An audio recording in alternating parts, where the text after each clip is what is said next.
Hi, fourth graders. Today we're going to read chapter 17 from People of Sparks.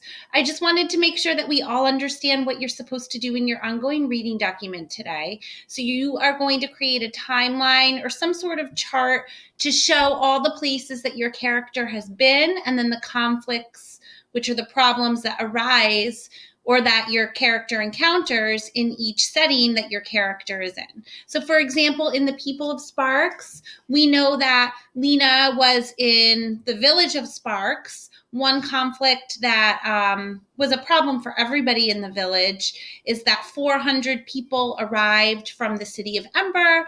The village of Sparks decided to take all of these people in. As a result, there's not enough food, and the people from the city of Ember and the people from Sparks are starting to argue with each other. A second setting that Lena was in the story is where she is currently. She is exploring different regions on the land where the village of Sparks is located. She's with Maddie and she's with Casper, and she has so far encountered a roamer, but other than that, the land is very vast. That's one word that's used to describe the setting where she is. Vast means huge, means great. And she's described the settings that she's encountered as not being very civilized. So, Chapter 17, Dune Accused. So, very quickly, I need to make sure we also understand perspective. We know this story has been told from Lena's perspective, but it's also told from Dune's perspective.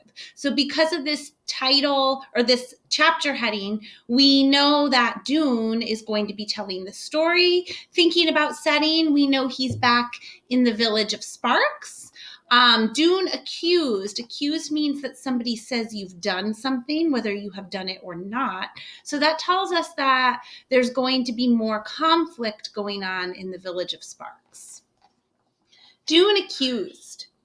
Word of the tomato throwing and Torrin's accusation of Dune spread quickly through Sparks. Some people believed Torrin, some didn't. But no one could prove who was telling the truth.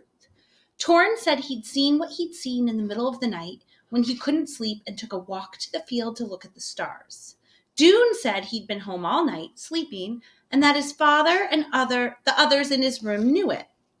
So, boys and girls, just in case you forget where we left off in the classroom, the last time we heard from Dune, Torrin, who is Casper's younger brother, the doctor's son, where Lena and Mrs. Murdo and Poppy are staying, Torrin has accused Dune of destroying a whole cart of tomatoes.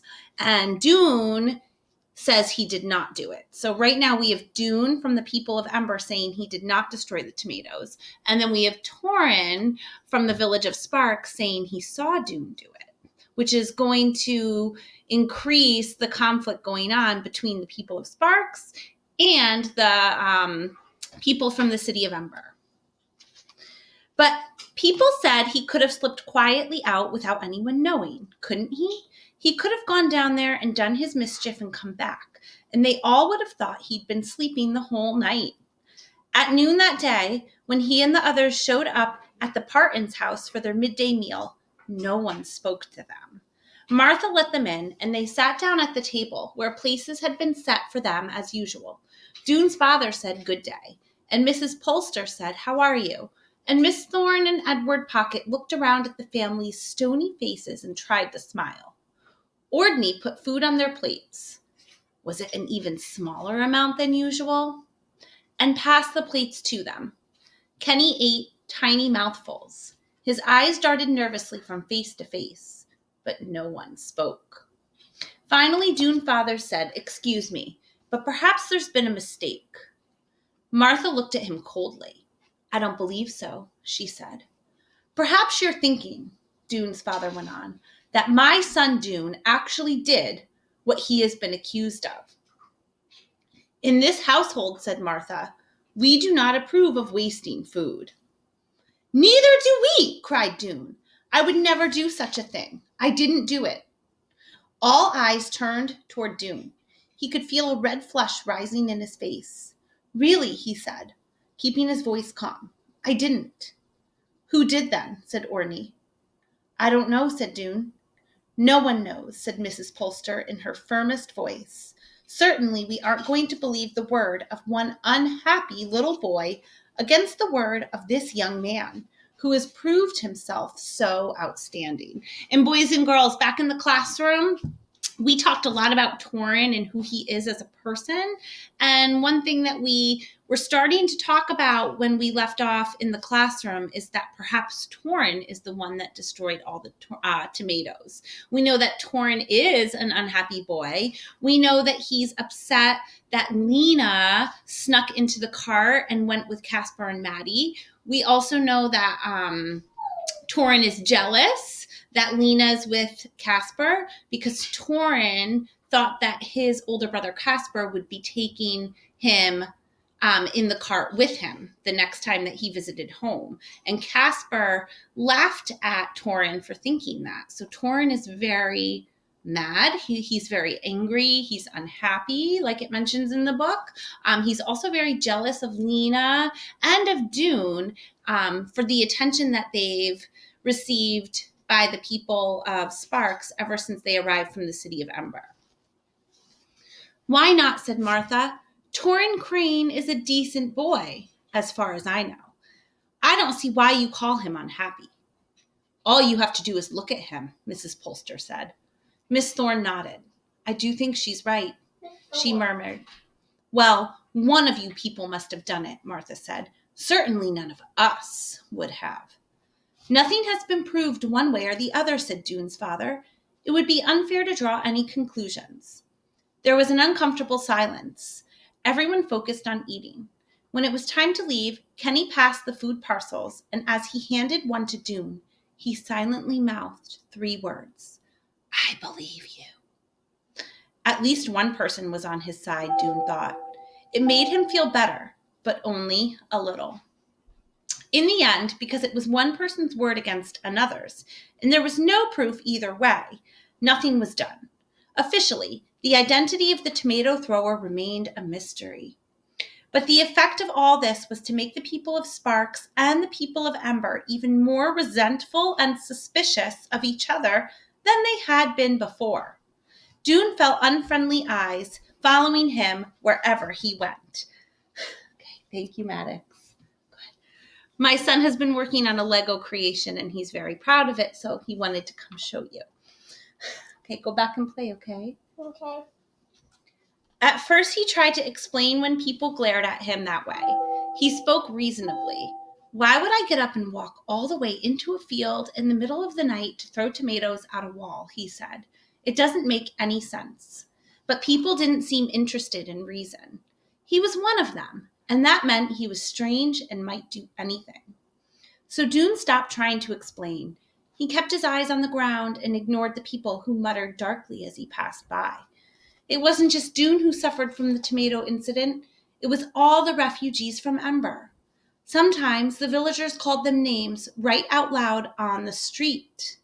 It was as if those smashed tomatoes had brought all the quietly rumbling resentments out into the open. The town simmered like a pot about to boil over. So boys and girls, this is so important. So we know that there's been conflict starting to arise between the people of Ember and the people of Sparks ever since the people of Ember arrived. Now, this tomato incident has caused the people of Sparks to stop keeping their anger inside. Now they're starting to show it, and the people of Ember are as well as a result. So that's the simile that I just read. The town simmered like a pot about to boil over. So those of you who have ever watched your parents cooking in the kitchen, if you boil water for too long, it starts to get bubbly and foamy, and then it could boil over. It rises, and then if you don't reduce the heat to simmer, then it starts to boil over. So that's a comparison to show that the people of Ember and the people of Sparks are so angry that it's starting to come out now. They can't hide it anymore. One morning, Doon found a crowd gathered in the plaza when he came into town for work. Both Sparks people and Ember people were clustered together, looking at something. He edged between them to see what it was. Across the pavement, someone had scrawled a message. It looked as if it had been written in mud. The sloppy, runny letters said they must go. The crowd stared at it silently. A few of the villagers seemed embarrassed. They looked sideways at the Ember Teas and shook their heads. Mean, someone muttered. But others scowled. One man, noticing Dune, glared at him so angrily that Dune felt as if he'd been punched in the stomach. This message was there because of him. He knew it. He put his head down and hurried away. At the hotel that night, people were upset. So remember, boys and girls, a lot of the people of Ember were asked to stay at an old, broken down hotel. The hotel is another clue that there once was more of a modern type of civilization on Earth. But right now we know that the hotel was described as being run down. It was really ancient. You could tell that nobody had been there in a really long time. It was overgrown with weeds, like some of the structures that Lena described in her journey on her way to the city.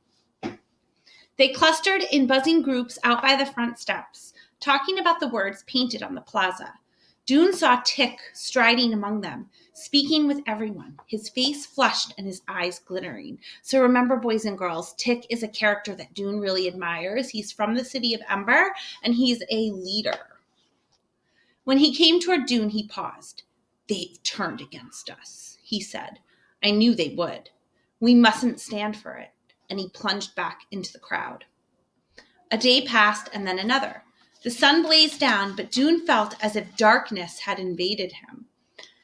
Protests and questions raged through his mind. Why had Torin pointed at him? Was it just at random, or had he signaled him out for some reason?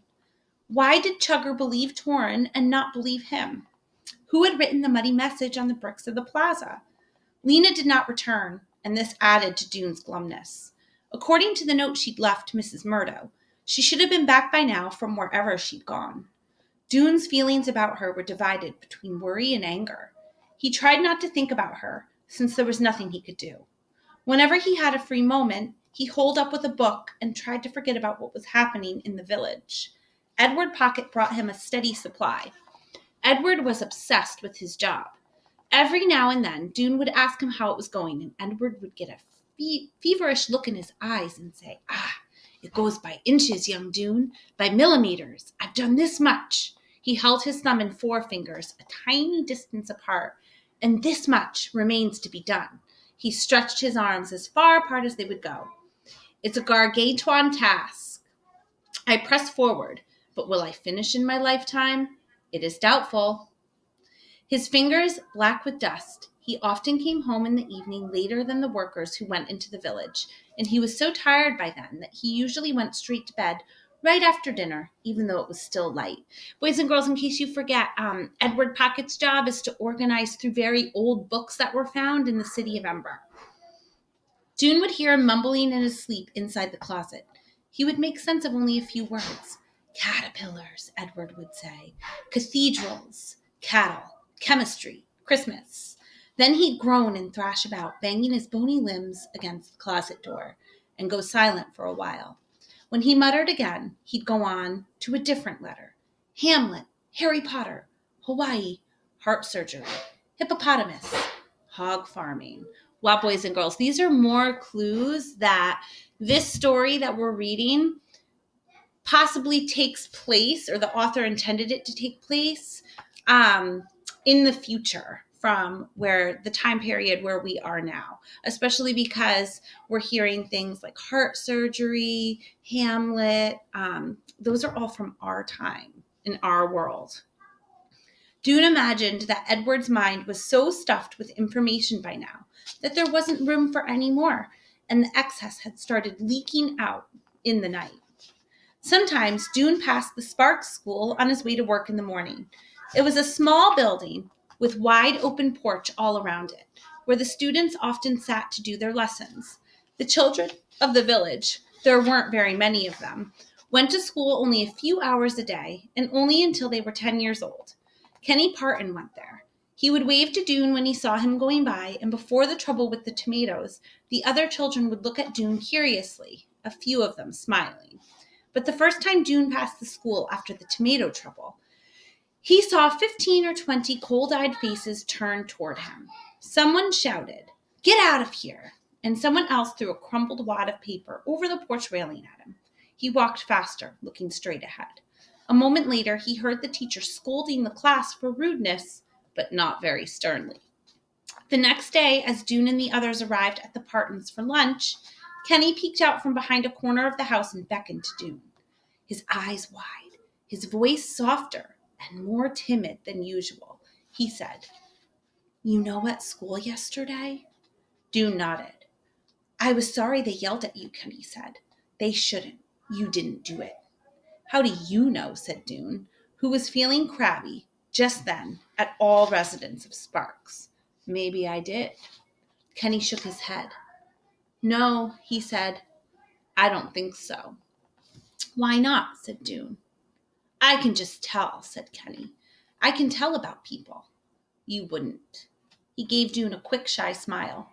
Dune was touched. Kenny looked like a timid little wisp, but there was something strong inside him. "I wish you didn't have to leave," Kenny said. Dune smiled. "We'll be here for a few more months," he said. "Then what?" Kenny asked. "We go away and make our own town." "Where?" asked Kenny. Dune shrugged. "I don't know. Out in those empty places somewhere." Kenny looked down at his feet. He stood for a minute in silence. Then he said, "That will be really hard. How will you get food?" "Grow it, I guess. Just the way you do here." "But you'll be leaving in the month of chilling. That's the beginning of winter. You can't grow food in the winter," Kenny said, looking up at Dune with worried eyes. "Winter," said Dune. "What's winter?" "You don't have winter where you came from?" Kenny's eyes grew very round. "You mean it's always summer there?" Dune was confused and slightly alarmed by Kenny's tone. "I don't know those words," he said. Kenny stared at Dune, his face blank with surprise. "Seasons," he said. "They're the seasons. In summer it's hot, in winter it's cold." "That's all right then," said Dune, relieved. "We're used to cold." "But you can't grow food in the winter. It's really cold, and clouds come over the sun, and it rains." "Rains?" Kenny was so amazed that his mouth dropped open. He flung his arms up and wiggled his fingers like drops sprinkling down. "Rain! When water comes from the sky, and the river rises, and sometimes it floods, and the dirt turns to mud." Dune felt as if his mind had suddenly stopped. He stared at Kenny's wiggling fingers and tried to grasp what he was saying. Water dropped from the sky? But people's clothes would get wet. Everyone would have to stay inside. And if they couldn't grow food... "Wait," he said. "You mean the town leaders know it will be winter when we leave? They know it will be cold and wet?" "I guess so," Kenny said. He lowered his eyes, then looked up again. "Probably they mean to send food with you," he said, "to get you through the winter. That must be it." He gave a small, hopeful smile. "That must be it," he said again, and he darted away toward the front door and went into the house. Dune followed. His vision of the future, already shadowed by anxiety, had just grown several shades darker. Boys and girls, I just have 2 more pages to read, and then we'll be at chapter 18. One morning, a week or so later, as Dune came out the door of room 215, he nearly bumped into Tick Hassler, who was running at full speed down the hall. "Something's happened," Tick called to him. "What?" said Dune, breaking into a run himself to keep up with Tick. "I don't know," Tick said, "but I heard people out in front shouting." Tick must have jumped out of bed and not taken time to do anything but throw on his clothes, Dune thought. He hadn't combed his hair, he hadn't tied his shoes, he hadn't even washed his face. There were gray smudges on his neck and below his ear. In the usually well-groomed Tick, these were signs of serious alarm. Dune's heart beat faster. He took the stairs 3 at a time, crossed the lobby, and, still following Tick, pushed through the front door. Outside, a crowd stood in the field, staring up at the hotel. Dune ran out to join them and turned around to see what they were seeing. Someone had scrawled words on the walls of the Pioneer. The Pioneer is the name of the hotel. Tremendous black letters. rough and scratchy, as if written with burnt wood. "Go back to your cave," said the message over and over. "Go back to your cave, go back to your cave." The few ground floor windows that hadn't already been broken were broken now. Dune stood staring for a minute, feeling sick, and then anger rose in him. This was the work of whoever had slopped that mud message onto the plaza. Another ugly message, bolder this time. Around him, the others were rushing forward, shouting, staring at the scrawled words. Some of them stood silent and glum, with arms folded or hands in pockets. Others shook their fists in the air and vowed revenge. Tick was more furious than everyone, but he didn't yell. Dune watched him weaving through the crowd, seizing one person after another by the arm, talking in a voice as sharp as a blade but low and steady. His light blue eyes glinted like steel. "It's what I thought," Tick said. "This shows it. They've pretended to be kind, but their kindness isn't real. Here's what we can know from now on. They hate us." He narrowed his eyes, lowered his voice almost to a hiss, and said it again. "They hate us. They want to get rid of us. Well, I'll tell you what." People all around turned toward him. "They want us to leave, but I'm not leaving. Are you?" He scanned the crowd. "No," said someone. Dune thought about what Kenny had told him. Winter, cold, rain. Maybe Tick is right, he thought. They do hate us. "Do you like being called cave people?" Tick cried. "Do you like being told to crawl back into a cave?" And angry voices, 20, 50, 100 of them, cried, "No, no." Dune went up close to the wall of the hotel and examined the words scratched there. He pictured the people who had done it, clutching their burnt chunks of wood, writing with big angry strokes in the dark of the night. Yes, Tick was right. Hatred seethed in those jagged letters. He felt almost as if their strokes had scraped open his skin.